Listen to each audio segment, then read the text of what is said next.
the oil coming, I'm seeing the oil as my brother's last words were, "We're doomed."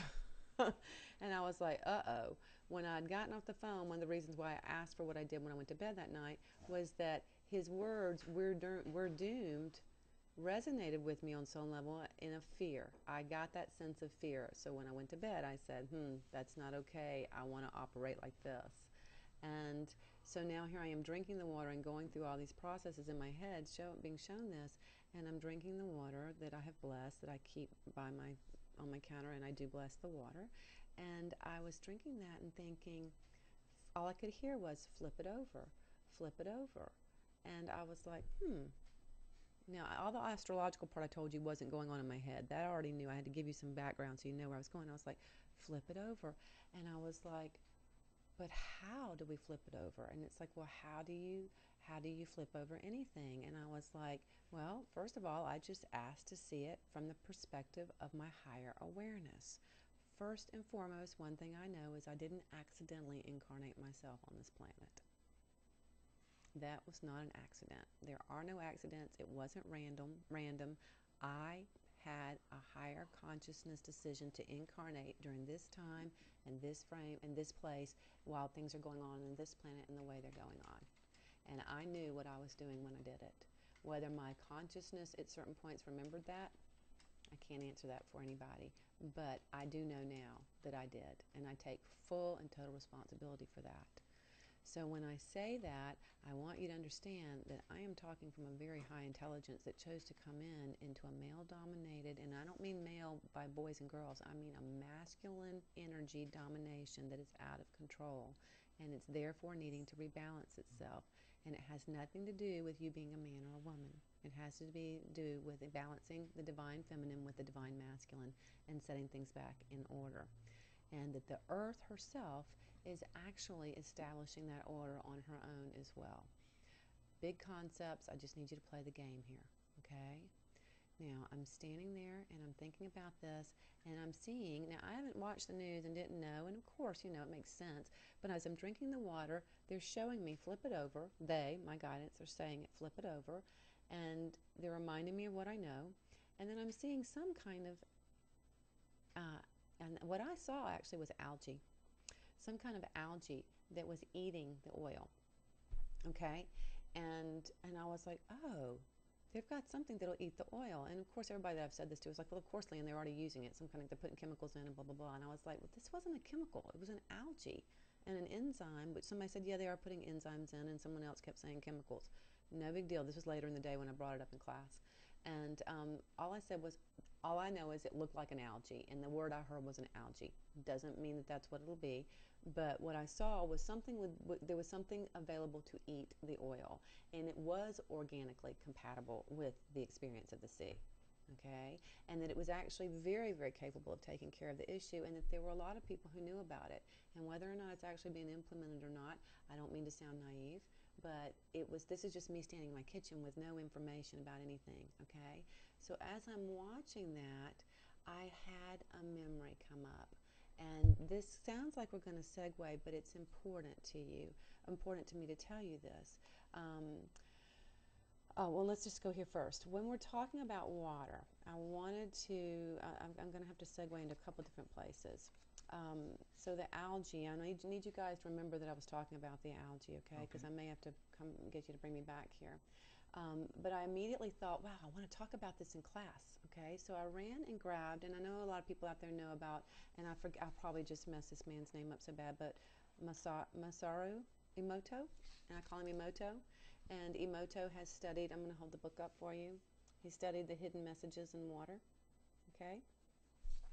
And he's got many books, not just this one, and there's music and all of that kind of thing. But what I went and found the book because I thought, oh, I'm going to talk about this in class this morning, and that was on Tuesday morning.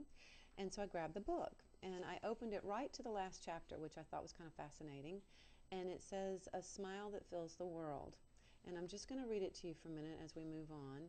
It says that wanting as many people as possible to know about the wonderful mysteries of the universe as revealed through water crystals, I published the collection of my water crystal photographs in Japan. But I actually got a larger response from Europe. It seems that a ripple effect in people's souls resulted, which spread at a speed far faster than I could have imagined. I want you to just take note. A ripple effect in people's souls resulted, which spread at a speed far faster than I could have imagined. Something caught on at the higher self level. What could it be that caught the interest of so many people in so many different countries? I think that when a person looks at photographs of water crystals, a physical change takes place in the water within that person's body. Water has a message for the world. The world is linked together by love and gratitude. Love and gratitude are fundamental principles of nature. I want you to hear that, please. Love and gratitude are fundamental principles of nature. At the end of its long journey through the cosmos, water arrived on the earth with love and gratitude in its bosom. This love and gratitude created the first inkling of life, and then provided the tender nurturing required for growth. Looking at the water crystal photographs awakens a primeval memory contained deep within the water in each of ourselves. The message of water is love and gratitude. Now, he goes on to tell you that review the photographs of crystals found on pages 101 through 132 of this book. These images reflect our beautiful world. The photographs indicate the change in water resulting from scenery and music from around the world, and include a comparison between tap waters and natural waters. Okay? Now, I won't go any further, but what I will tell you is that if you saw the movie What the Bleep, it's not one of my favorites just because it was difficult to follow. But what I did think, if you saw it, they had a section where they were in the subways and they had Emoto's work up where they showed different water crystals. And they showed where water crystals had actually been communicated to, that they had used, held water and emoted the feelings of hate and pain and suffering into water, and then they put them under a microscope before and afters, and they watched the water crystals literally look mottled and darkened and very gnarly looking after they had brought negative energy, feelings, emotions into the experience. And then they took those same waters, or the same water from the same containers, not the ones that had been told the hateful things, but they also took the same water, and they then held jars of water, and they spoke words of love and gratitude and joy and kindness into the water. And what happened was, and I don't know if you'll be able to see this or not, some of you have probably seen lots of this stuff, so this is, but for others this will be new, and it's a really easy book to get a hold of, by the way. What they found was that water would come out looking similar to, if I can put this up on the screen, can you see that? To this, which looks like a beautiful snowflake, okay?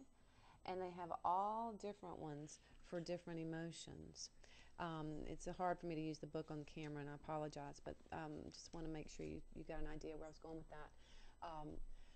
Okay, so I started looking at that and thinking about the water crystals and the hidden messages within the water, and my ability to just vibrate love and joy into the water. And, because what can I do? I'm not a scientist. I can go help clean up the birds. I can do certain things. I can join groups. I can get angry. I can demand change. I can create drama, not all of which that I agree with.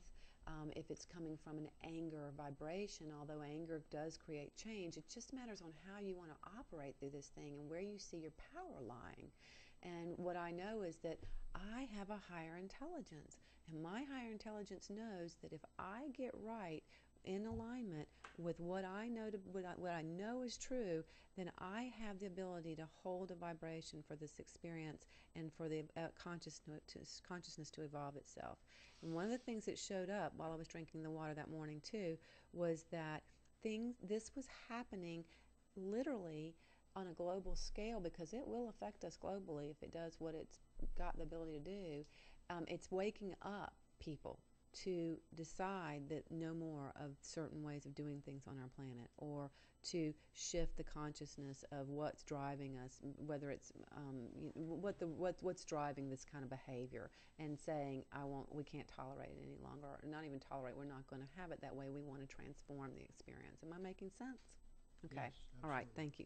So with that said, this is what happened next. I went and I sat down for a few minutes and I thought about this and I was like, wow, this is the same idea. And